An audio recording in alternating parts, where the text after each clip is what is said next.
Kristen, and you're listening to Podcast and Amplify, a podcast for women entrepreneurs who want to amplify their voice and brand through podcasting and grow a wildly successful business. I'm the executive producer and host of 2 shows and an entrepreneur, and I love helping women grow their visibility, mindset, and business to the next level.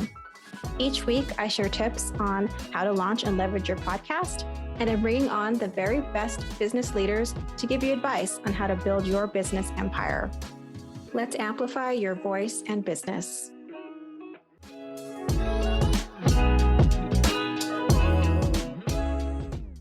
Hey listeners, welcome back to Podcast and Amplify. Today I'm talking to the fabulous Alisha Carlson. She's a non-diet lifestyle coach, and she's the founder of the Strong Her Way. She works with women using her non-diet approach to food, fitness, and life transformation to help her clients create a healthy and balanced lifestyle. And all of that is without dieting, without depriving yourself, without putting on these crazy restrictions that you can't live up to anyways. And she just really is passionate about teaching women to just love their bodies and love themselves and create thriving lives. So I really love that about her mission, and I'm excited that she's here to talk to us today. So welcome, Alisha. Hi, Kristen. Thank you so much for having me. That was a great introduction. Great introduction for a great person. And we connected, I think, a networking thing, and then we chatted, and I was like, I have to have her on because I really do love your approach to helping women just live these really like full lives and not beating themselves up. And there's so much lack of feeling compassionate towards ourselves and not loving ourselves as women. And I think that's an important place to start from. So I was hoping that today we could talk about just how we can prioritize ourselves, our health, and our wellness amidst being these busy business owners, entrepreneurs. I'm sure you are just as busy as the rest of us. How do you encourage others, and how do you do this for yourself? Prioritize your health and your wellness.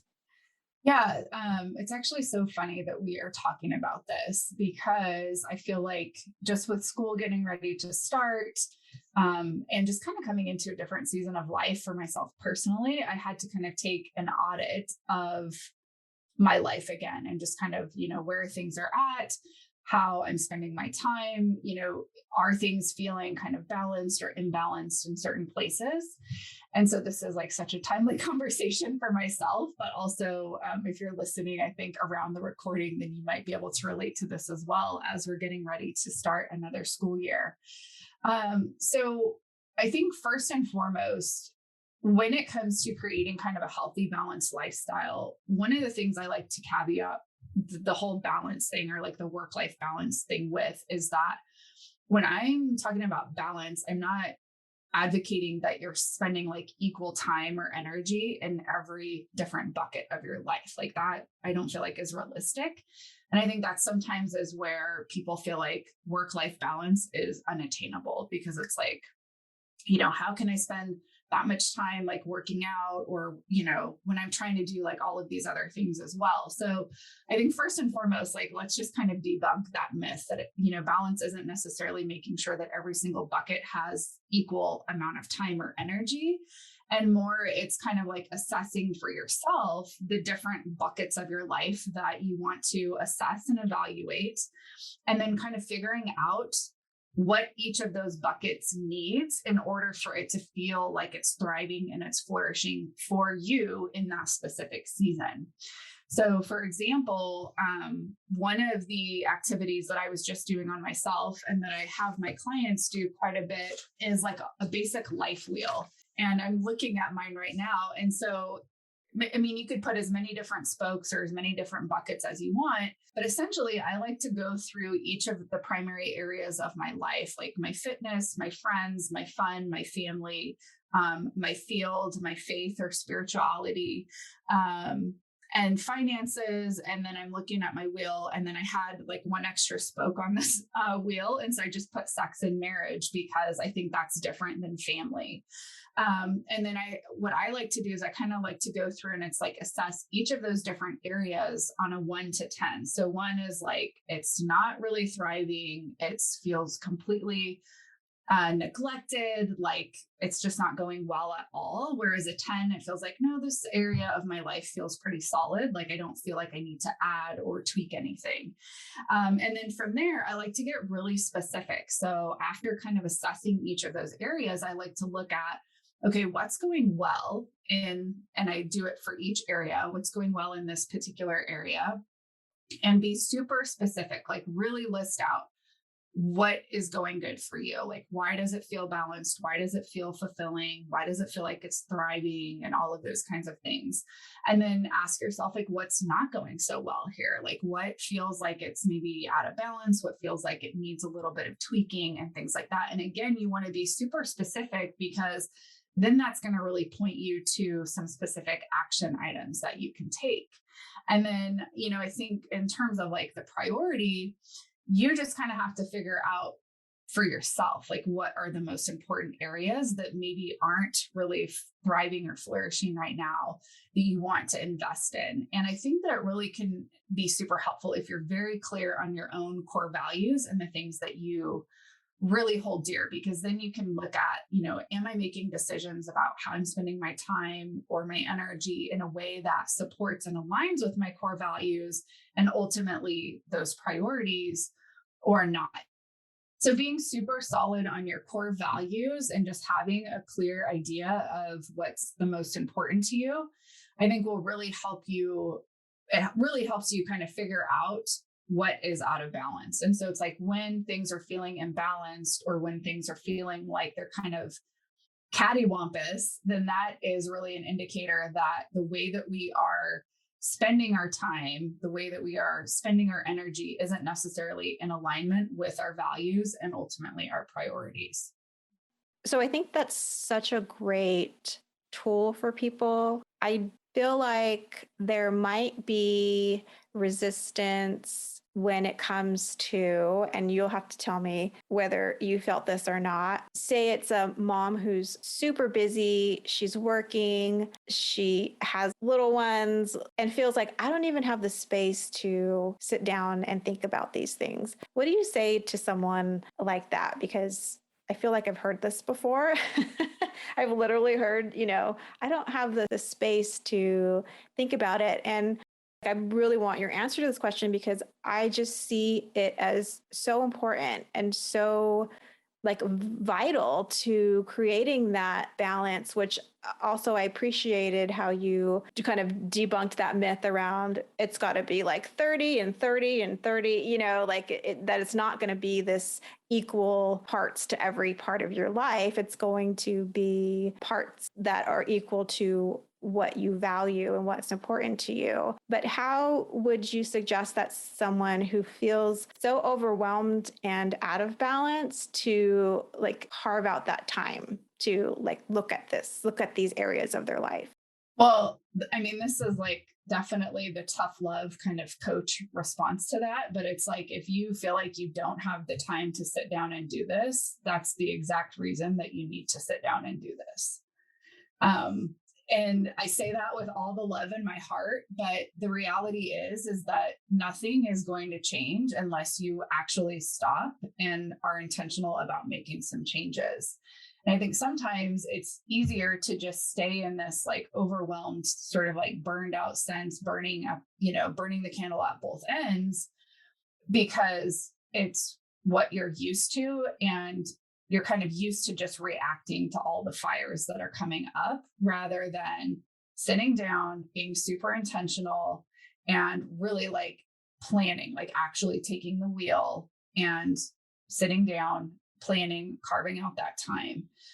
So that might not be the most popular answer. That might not be the answer that feels the best. But I think that if you're listening to this and you're like, yeah, I mean, I just don't even have the time to sit down for 10 minutes to do this, I think that's like the first indicator that you actually like need to sit down for 10 minutes and do this. Yeah, I 100% love the tough love approach because it's true. If you're feeling overwhelmed and like you don't have the time, then you're probably the person who actually needs to sit down and do this.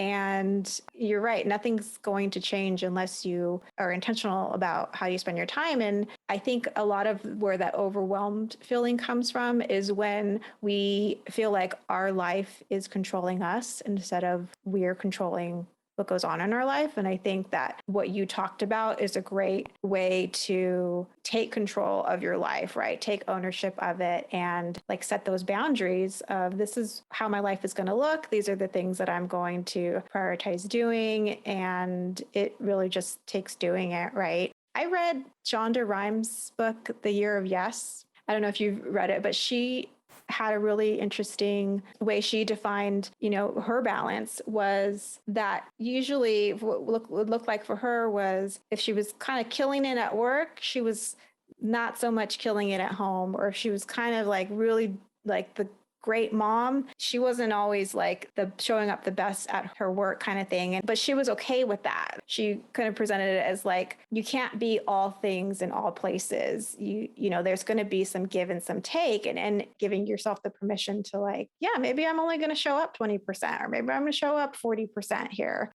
And I think, I mean, like to that point, I think coming back to the life wheel exercise, I think you get to define like what a 10 looks like for you. And in, like I said, in different seasons, it's going to look differently, right? It's like Right. over the years, I have become a lot more relaxed in certain seasons about what our house looks like because it's more important for me right now in this season of my business to be investing more of my time and my energy there. Or, maybe we're not having like hours of family time every single night, but we're sitting down at the table as many nights as possible. Like the goal is 7 nights a week. We're sitting around the table having dinner together as a family. Or even, like the 10-15 minute car rides, taking the kids to practice. It's like, that's a time for me to really like slow down, check in with them, make sure that my mind isn't wandering or filled with work things. And, it's like I get to decide whether or not that's going to be like good enough, quote unquote, good enough to be that level 10. So I think too, just kind of checking your expectations and really looking at it and being like, okay, is this something that actually resonates and rings true for me? Or is this something that I feel like I have to do in order to like meet somebody else's standard or somebody else's expectation for me? Right. Not being so hard on ourselves.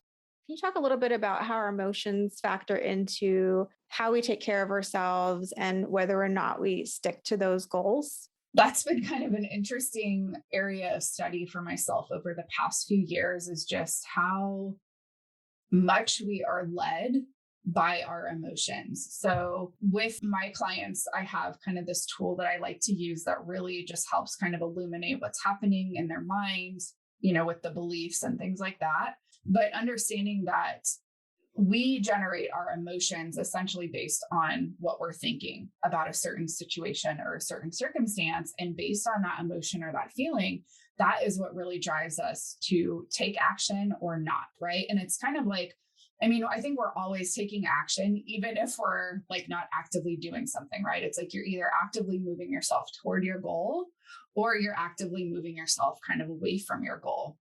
And so I think, the biggest part, and especially for, I don't know if this is for everybody, but I feel like with my clients that tend to be kind of the higher achievers, really like in that hustle mode, there's a lot of pressure. We don't really slow down enough to actually feel our feelings until they're super intense, right? It's like you don't know that you're anxious or that you're worried until it's like all consuming, or you don't recognize that you're feeling super exhausted and burned out until you just want to like sit on the couch and watch Netflix all weekend. And so I think the biggest part is to just really kind of slow down enough and start to check in with how you're feeling, right? Like you want to come to that place where you're so sensitive to even just the slightest shift of like, okay, something's feeling a little bit off, or, I'm kind of having like this uneasy feeling in my stomach. Like, I wonder what's causing that, and can I put a name to that emotion? Because a lot of times we might be feeling something in our body, like tightness in our shoulders, or maybe we're clenching our jaw, but we don't actually know like what's causing that. So it's like becoming aware of that physical sensation in the body, and then just asking like, okay, I'm noticing like I'm really tight in my neck, my shoulders, my jaw. Like, what's going on? Oh, I'm feeling super stressed about this project deadline that I have coming up. Okay, let me just kind of unpack this a little bit. Why am I feeling stressed about it? Well, because da da da da da da da. But it's like the more that we kind of slow down and sort of lean into the cues that our body is sending us, the more we can kind of unpack from like a mental perspective as well. But then we can also start to take action intentionally rather than just, again, going back to that reactionary state, right? Where it's like a lot of times if I'm feeling super pressured, instead of like slowing down and maybe resting, I feel like I have to kick it up a notch and I have to like go into overdrive. But that oftentimes ends up in me kind of spinning my wheels. So it's like learning how to really slow down and kind of lean into those subtle cues that my body's sending and those physical sensations. And then just starting to put an emotion, kind of connecting the emotion to the physical sensation. What kinds of thoughts tend to create anxiety for me? What kinds of thoughts tend to create stress?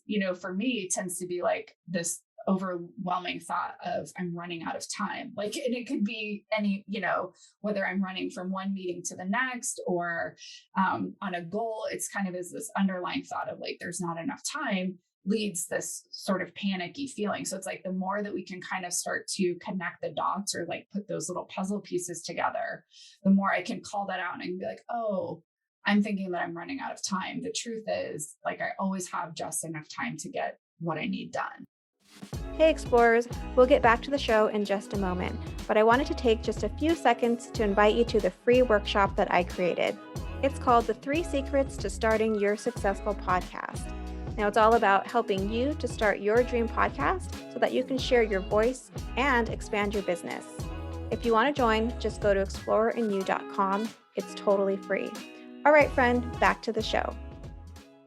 When you were talking, it was making me think about how I think as a culture, we are not really encouraged to check in with ourselves. I feel like, especially now, we live in a time where we're either being distracted, whether it's social media or it's binging Netflix, like there's so many distractions, or we're numbing because we're just trying to get through. We're trying to do all the things and get through when we don't really have the bandwidth to do all the things. And we're constantly, like you were saying, you kind of don't really address things until it's like there's no gas in the tank. We're like negative gas.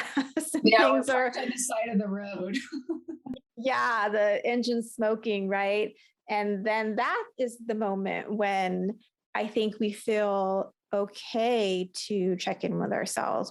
And I think what you're saying, it's so important to do that because that is the only way to create the space so you don't feel like you don't have enough time. I think the more we tap into ourselves and turn inward and understand what are our stressors, what are our triggers, we would be able to better put things in place that help us take care of ourselves.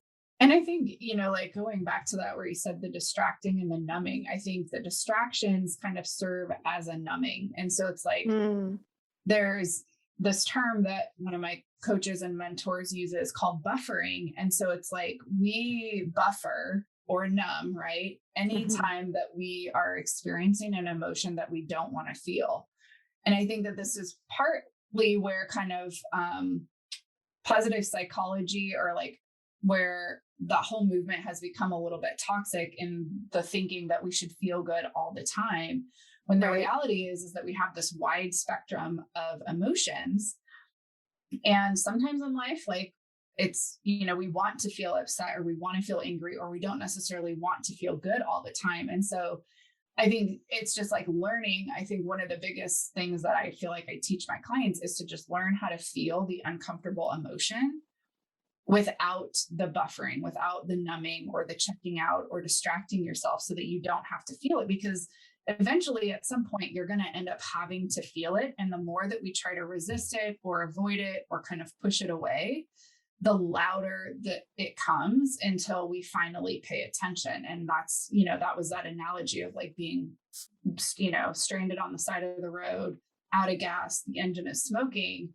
Eventually, like you are going to have to slow down and listen and pay attention and deal with it.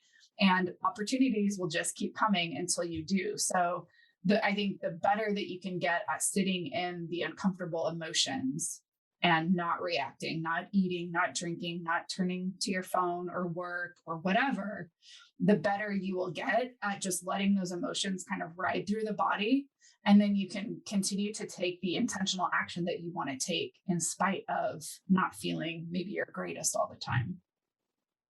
Yeah, no, I love that you pointed that out because there is that toxic positivity that you were talking about. And I struggle with that too. I think I definitely am someone who avoids or who has avoided feeling negative feelings. And it took me a while and work to realize that feelings are just feelings and there's not bad feelings, there aren't good feelings, they just are. And that's what creates a rich human experience, right? Is feeling all the feelings. And it's just being able to sit with that, and move through whatever your emotions are without judgment, without, like you said, numbing or buffering. That is so important to kind of cultivate that and get to a place where you can do that. It's not easy, but it definitely will help in the long run.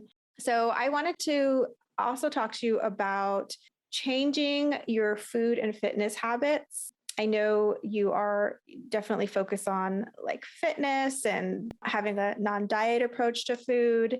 And so I wanted to switch gears a little bit and talk about, tips that you have for people who want to focus on changing their food and fitness habits, which we know definitely plays into our overall health and wellness. Yeah. So again, I think, the best place is to kind of always start with an audit. So, maybe again, like carving out just a few minutes to just kind of jot down, like, what are kind of your current habits or tendencies or patterns around food, around exercise, those kinds of things. And really that just kind of starts to bring some of that stuff to light, right? It's kind of like shining the light on maybe what's not necessarily working. But then you might also find that you have some habits or some patterns or some tendencies that are working or at least working well enough that you don't necessarily want to change them. So I think, first and foremost, it's kind of like, let's just take an audit. And usually that's what I would do with my clients kind of on our first session is like, let's really just like see exactly what's going on, so that we can really start to pinpoint, okay, where is like that first area that we want to focus on? And then, I think from there, then we just kind of start to knock down some of the dominoes, if you will. I think for the most part, for a lot of my clients, it's less about changing necessarily like what you're eating or even how much you're eating in the first place. And it's more really about changing or just kind of taking a look at like how you're eating. So are you constantly eating on the go? Do you feel like, you're eat like you only have these few minute windows throughout the day to like hurry up and cram food? The first step might be to just like, let's just schedule like 15 or 20 minutes a couple times a day so that you can just like sit down and have a meal, and really just focus on slowing down and, being intentional, right? It's like tasting your food, noticing like, how does that food make you feel? Are you feeling sick? Do you feel like overly stuffed when you get up to eat? Or, when you get up after eating, are you getting up and you're still feeling really hungry? So, again, like if you're somebody that you're like, gosh, I just don't have the time to eat, I want to invite you to just explore that that's exactly why you need to like carve out the time to do the life wheel exercise, carve out the time to eat, because that's like that's going to be the first issue that we would have to address anyway, is like, why don't you have the time? So I think, that first thing for a lot of women that I work with is just having some different meal times where they're sitting down and like actually eating rather than always kind of snacking and eating on the run.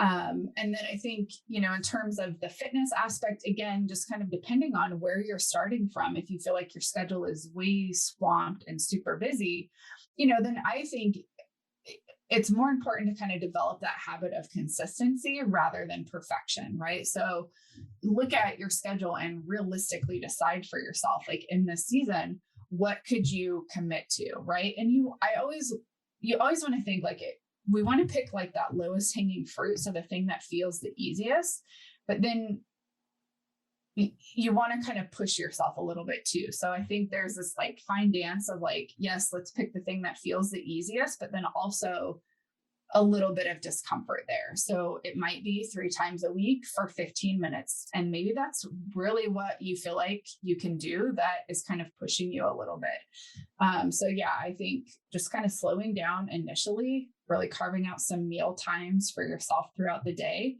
and then really looking at kind of what's that lowest hanging fruit that you can start to build on consistently, and then you can add to it. I think carving out the time is so important. It's like carving out the time to work out, carving out the time to even eat, like you're saying, carving out the time to even pray or meditate or whatever, connection you have spiritually, looking at how can we prioritize that in our day, and also what's working that we're doing, what's not working. But yeah, I can totally relate to, just rushing from thing to thing. And then it's like, oh, I didn't even eat yet. I Or haven't eaten in like 6 hours. No wonder I'm feeling super tired and and now cranky. guess what? I just want to cram sugar in my face because Yep. so that's super helpful. So I wanted to wrap up by asking you, and this is kind of a big question. So, how can we say no to hustle culture and incorporate more self care into our lives? I mean, I know hustle culture is so pervasive, and we touched on it a little bit earlier about going, not even taking the time to like check in with ourselves and feeling out of balance. But how do you encourage your clients to just be more intentional about what they do and to prioritize taking care of themselves? I think it comes back to understanding that you get to kind of set the expectations or set the bar for your life. And I feel like so much of the pressure that drives hustle culture is that we are trying to reach somebody else's idea of success, right? It's like, oh, so and so said that this is what success looks like, whether it's in our business or as a mom or a wife or with our bodies, to look a certain way. So I think really that first step is just kind of taking a look at maybe the expectations that you subconsciously have been living your life by, and then just asking yourself, like, does this actually resonate and sort of align with the expectations that I want to put on myself? Or do I feel like I'm kind of like burdening myself to live up to somebody else's expectations for myself? I think another thing to really look at is what is the true motivation behind the need to hustle? And I think a lot of times it's this sort of self pressure that we need to have this certain level of success in these different areas. Otherwise, we're wasting our potential or we're not good enough. Like I feel like for the most part, there is kind of this deeper idea of our worthiness and our enoughness that's kind of attached to success or attached to kind of these external outcomes. And so in my experience, it's like when we really kind of start to one, question the expectations that we've been striving for and really decide whether or not that rings true for us, or if that was something that was kind of put on us instead, that brings a lot of awareness and oftentimes really creates enough change, right? Because it's like, oh yeah, I realize I've been trying to run this race that somebody else has marked out for me that doesn't necessarily like fit, right? Or it doesn't necessarily ring true or feel like it's the thing that I should be doing. And then I think, that other part is really just kind of exploring like your deeper heart motivations in the hustle. Like, why do you feel the need to hustle? Why do you feel the need to work all the time? Like, what are you hoping that those different goals or those different benchmarks are going to give you or say about you when you reach them? And oftentimes I think it is really this self-pressure that is ultimately tied to a deeper sense of our worthiness and our enoughness. So you kind of gave me chills a little bit, because you just hit at the core of what I think drives most of us to feel like we have to hustle. We're not good enough unless we do, or we are ascribing to someone else's version of success. And those are just two really great places to start. It can feel like you kind of know something's off, but you're not quite sure what it is. So I think that's all the questions I have. Did I miss anything? Really, it truly is like so simple. And I think, just the things that we kind of talked about with regards to the life wheel and just like prioritizing, different areas of your life and having some clarity around that, and just making sure that the actions that you're taking really do align with and support your priorities as well as your core values is huge.